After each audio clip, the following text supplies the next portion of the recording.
quick question for you. You said that African Americans and Latinos should avoid alcohol, drugs, and tobacco. You also said do it for your abuela, do it for Big Mama and Pop Pop. There are some people already there are some people online that are already offended by that language and the idea that you're saying behaviors might be leading to these high death rates. Could you talk about whether or not could you, I guess, have a response for people who might be offended by the language that you used? Well, I use that language because that's the language. I've been meeting with the NAACP, with the National Medical Association, with others. I actually talked with Derek Johnson multiple times this week, the head of the NAACP, and we need targeted outreach to the African American community, and I use the language that is used in my family.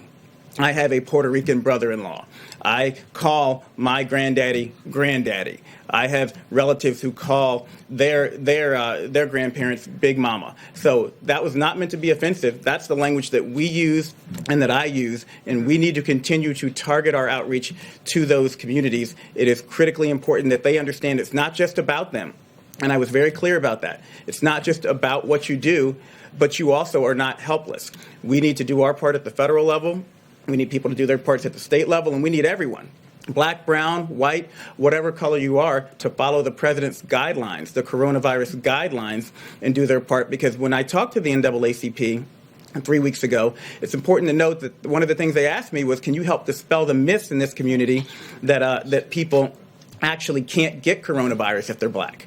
That was a myth that was out there that's actually very important for us to squash here. So would you recommend that all Americans avoid tobacco, alcohol, and drug use at this time? Absolutely. It's especially important for people who are at risk and with comorbidities, but yes, all Americans. So thank you, and I will clarify that.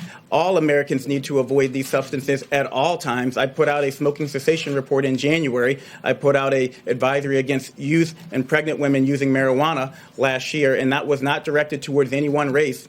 That's everybody needs to do everything they can to be as healthy as possible at this critical time.